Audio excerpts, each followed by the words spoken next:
What's up guys, NepentheZ here and welcome back to another episode of The Road to Glory. I wanted to open my Ultimate Pack live. I clicked on it by mistake because it was just a pack in store. I wasn't prepared for it. I was going for some bronze packs. Opened the store up, just spamming A to try and hit the first bronze pack, and there you go. I didn't really get anything out of it. Anyway. I got some alright things, but nothing really. You know what I mean? You know what I mean. Anyway, guys, thank you for being here. Thank you for watching my videos. Thank you for showing up every day in abundance. The series this year is very weird, actually, because we're getting far more views this year than we did last year, which is obviously brilliant. But I feel like I've been more disengaged at times with the game than last year, which sucks. One comment to kind of start rolling into this video is from Just Frederick. He says, there's not a player on his bench that wouldn't get into my 11. And in fact, there's probably 50 players in my reserves, like in my club, that don't even make my bench, that would get in most people's starting lineup. And that shows how great the success of this series has been this year.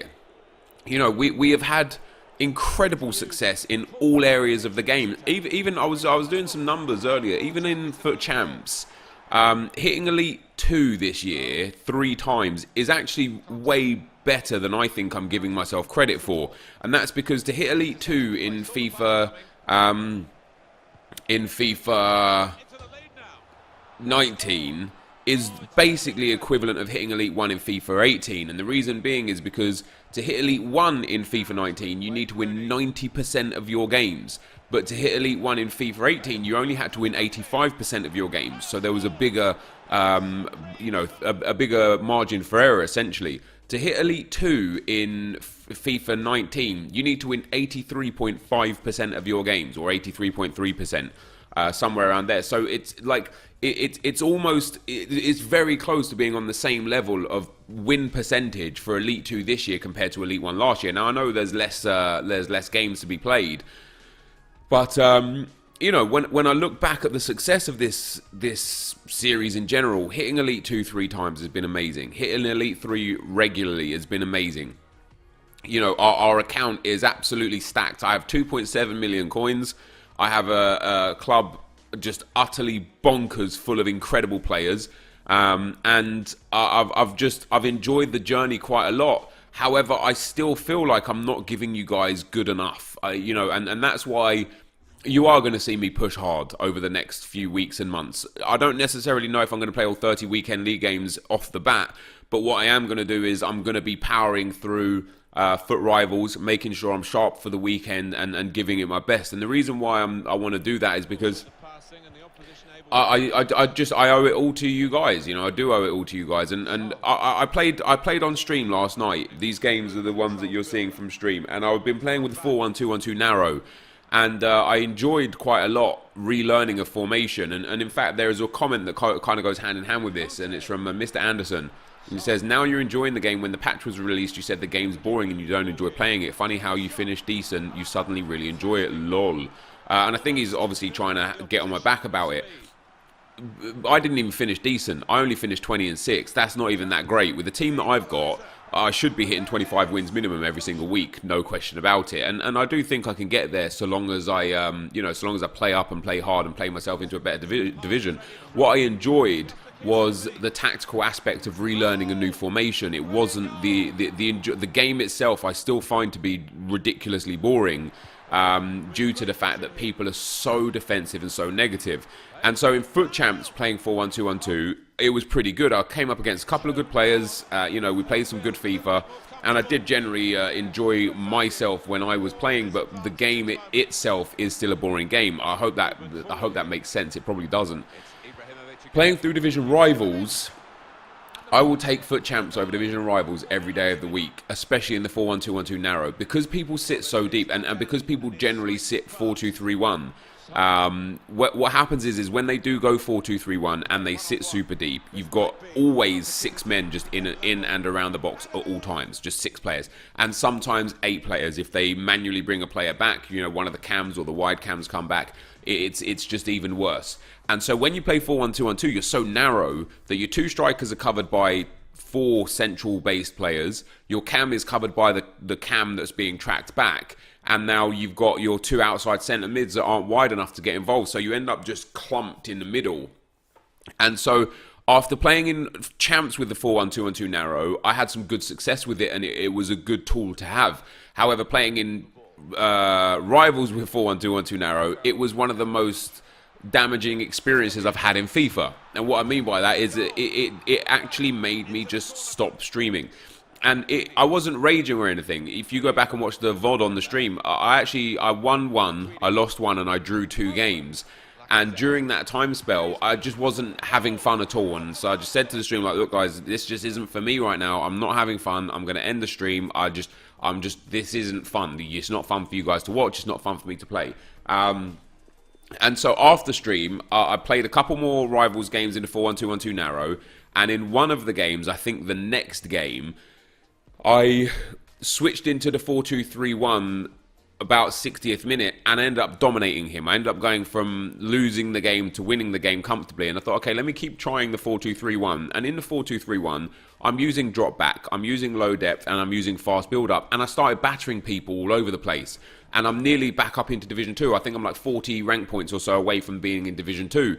And it was both liberating to be able to get comfortable wins against people that in a different formation I wouldn't have been able to even get close to, but it was frustrating knowing that for me to be able to deal with the people that are playing this negative FIFA, the answer was for me to also play negative FIFA. I didn't quite enjoy that.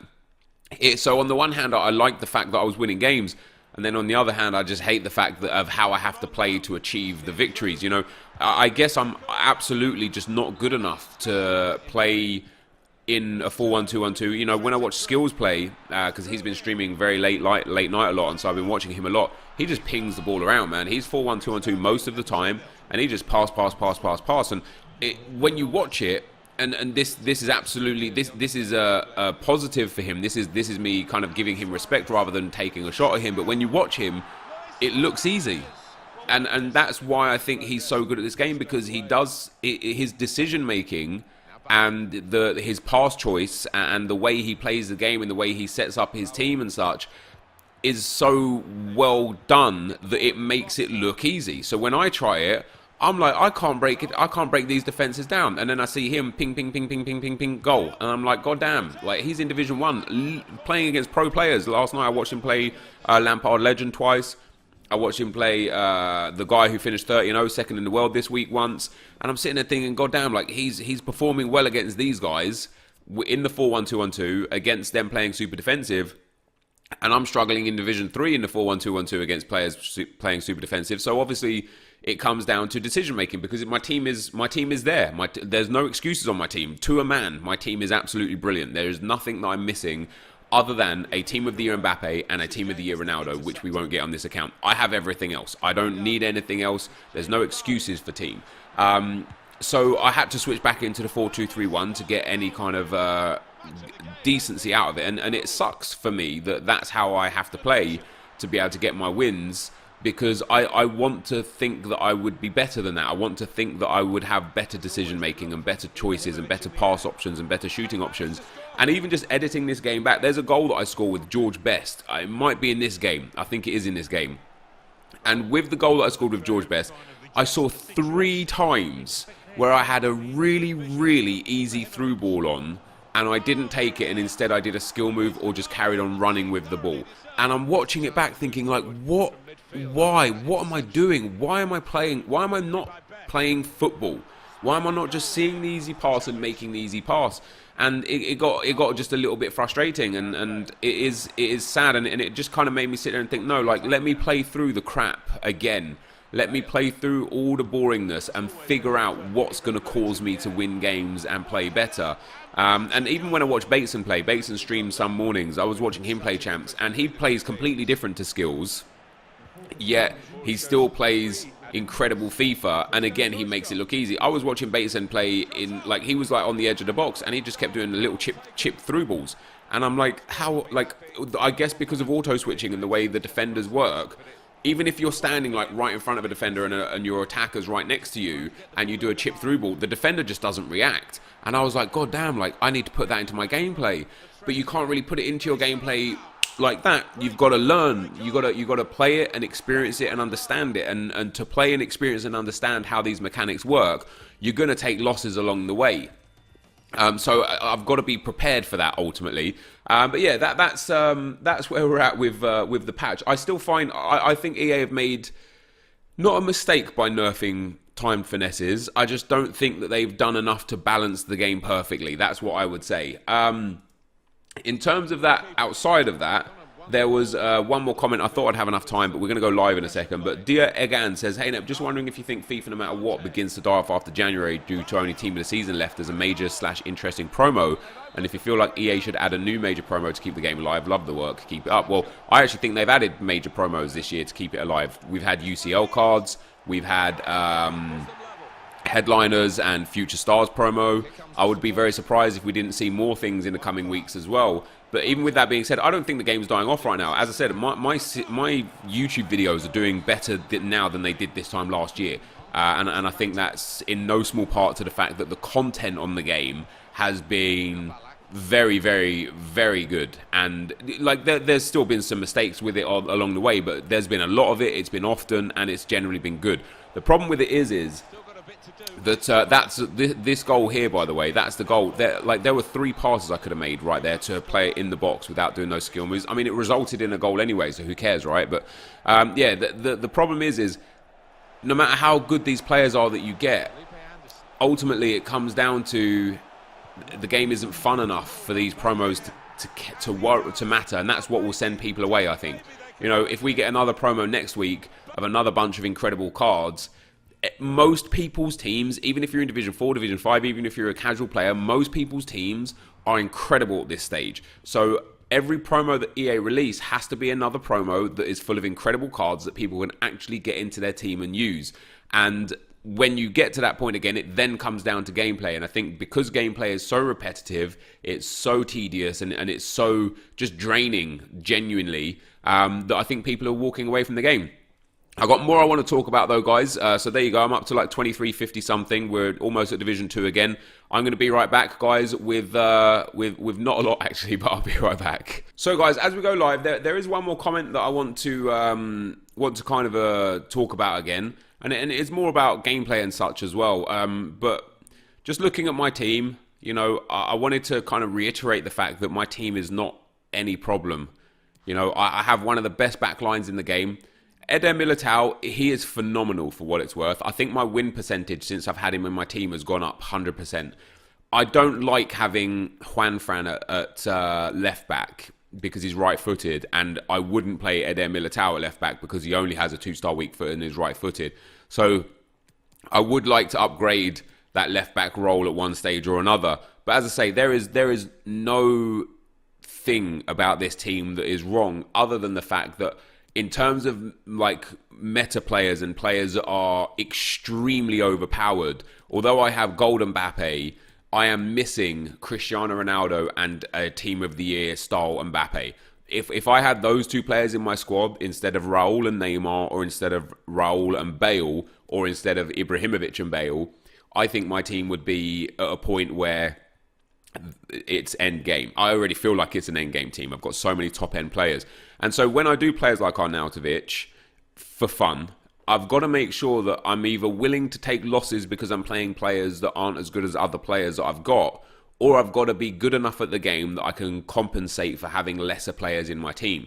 And there's a lot of players that I'm bringing on the bench here, like Huntelaar, for example. He's been brilliant for me, by the way. He actually has been. 4 goals and 2 assists in 5 games is pretty damn good. This Wayne Rooney card is a card that I want to use more. I really, really want to use him more. He's got fantastic stats. He's just really well-rounded. He would make a great cam or a great centre mid, the box-to-box centre mid, especially because of the medium-high work rates. Okay, he's got low stamina, but it's so hard to just play with him because who am I going to put him in there for? Kante or Ballack? No, I'm not. So when I was talking about earlier on in this video about how successful this series has been, the success of this series has put me into a position where it's a stress. Like, you know, I have too much choice. I have too many good players. And although for a lot of people, they would love this account and love all of these players, for me and with what I'm doing, it leaves me just in in a head spin, I suppose, is the best way to explain it. Just all of the time. You know, even players on the reserves. Like I said, I've got players here that people would get into people's teams that don't even make my bench. Ericsson, Casillas, and Sturridge. Sturridge maybe not with a 2-star weak foot. We've got Nakata that we completed. Milinkovic-Savic, Felipe Anderson is amazing. Like we got some good players in here. You know, we got some really, really quality players in here. This Lala, I know a lot of people would love. We got Joelinton there. I would love to play with this Joelinton card and experience this Joelinton card. I just know that I will suffer for doing so.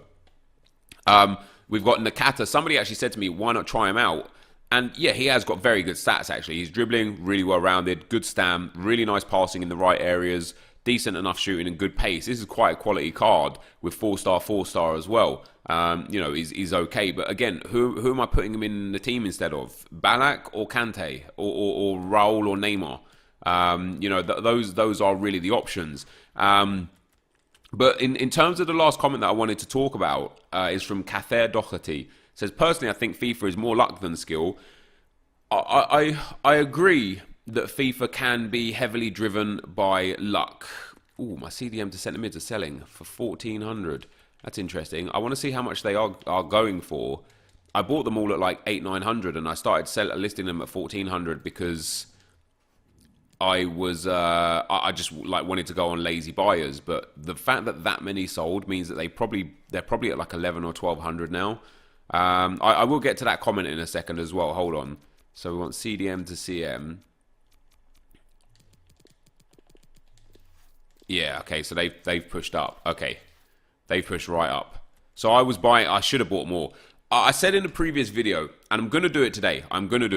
I said in a previous video, when there's no reason for something to sell, for example, left mid to left wing cards right now, I think are down at like the 300 coin mark, right? And if you want to do this, you do it, right? I'm not going to be able to stop people from doing it. But make sure you do it when they're actually at their lowest. So this card right here is like 350 to 300 coins. These will, if EA release a left mid SBC, these will go through the roof.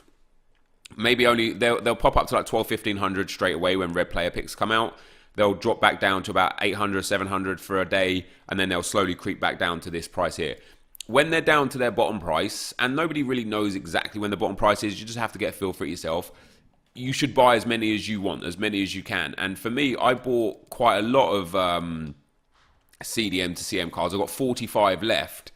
And I bought them, as I say, at around 700 to 800 coins. And I bought about 80 of them, and I stopped buying more because I was just like, hey, whatever. But what I want to do, and what I should do, and what I will do today is I will make sure I have at least 100 of every relevant chem style. Now, right wing back to right back to right wing back, those ones don't matter.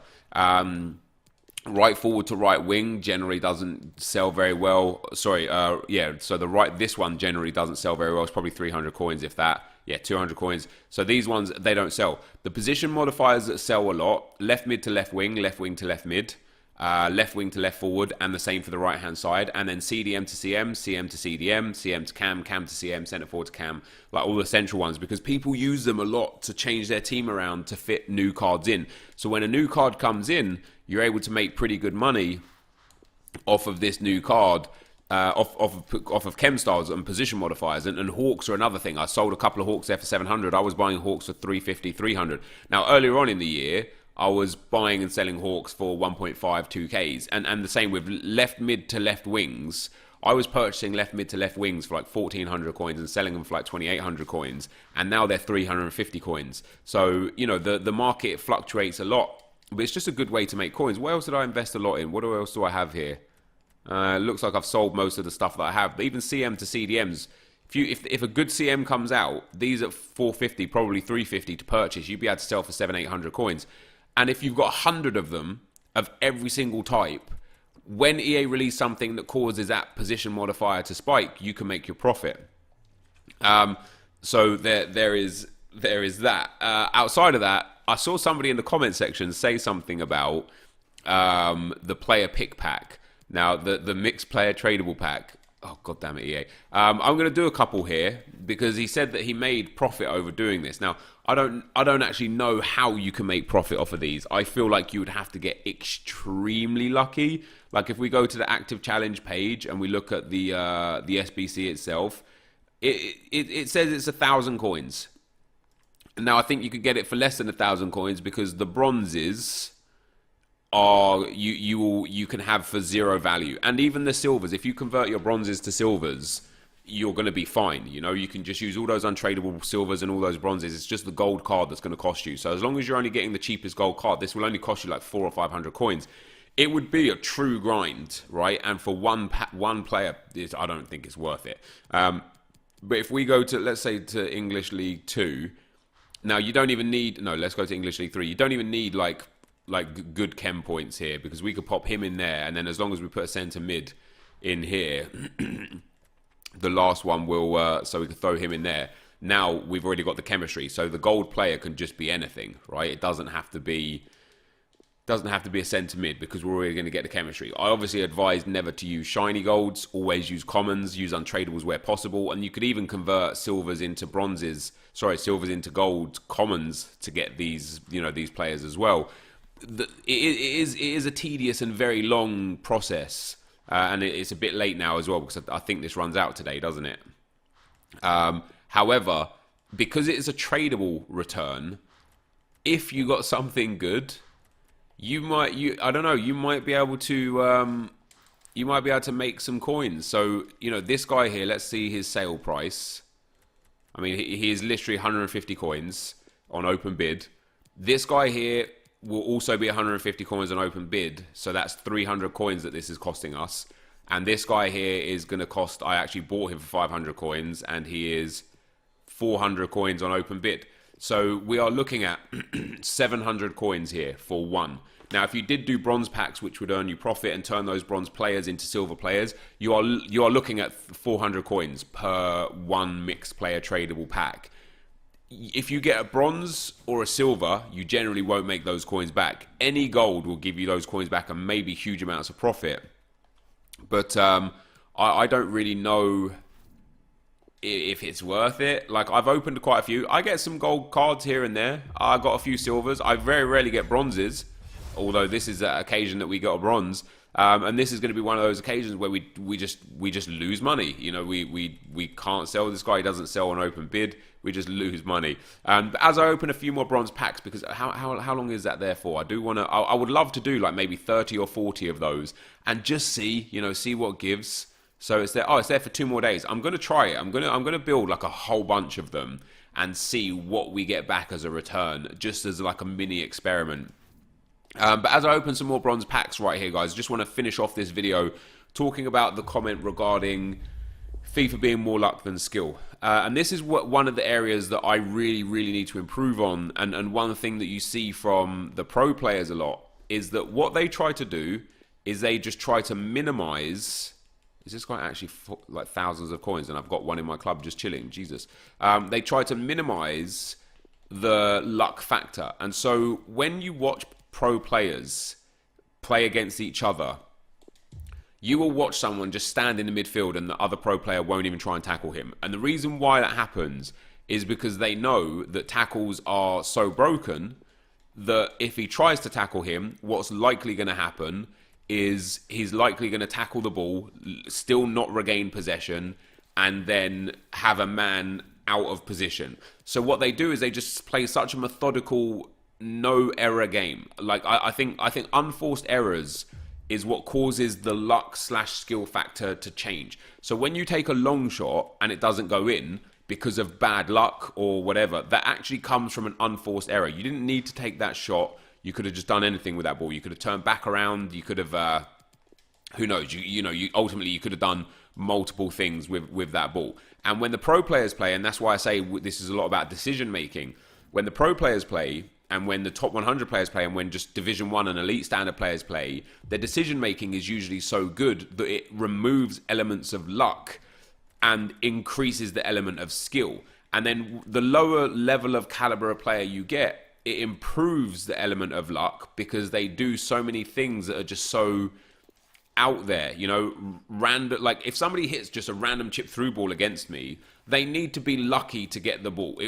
There was a guy I was playing yesterday, and he kept passing the ball back to his keeper, and he kept doing this weird driven goal like kick, not a goal kick, but the ball would like float, but at a pace at about head height. And he tried it about like 6 or 7 times, and eventually on one occasion, the ball fell to his wide striker, and he ended up getting a shot on goal, and that was lucky. Because he's done that so many times, it doesn't revolve, like there's no skill involved in it. There's, he's done that so many times and it wasn't successful.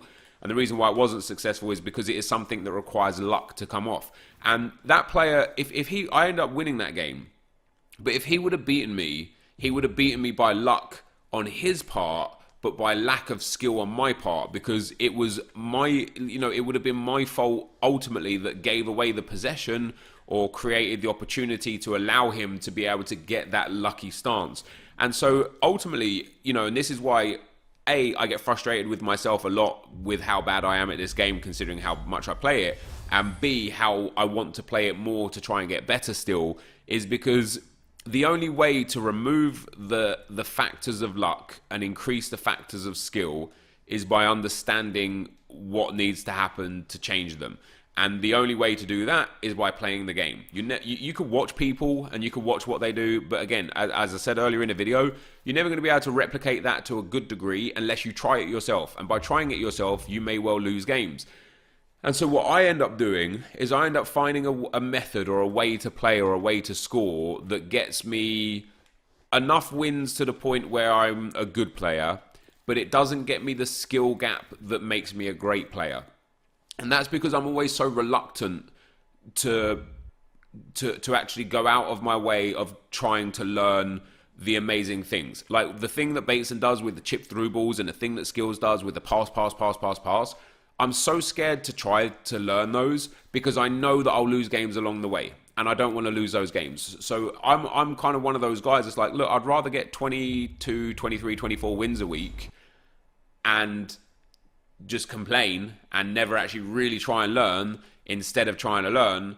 But that's the wrong way to look about it, isn't it? That's the wrong way to go about things. We should always want to improve, and sometimes you just got to take some L's to improve. But anyway, guys, this is going to be the end of the video. Hope you guys enjoyed it. If you did, be sure to leave a like, rate, and comment, and subscribe to my channel if you haven't already. I really appreciate your guys' incredible support on the series, and I will see you tomorrow. I'm out. Peace.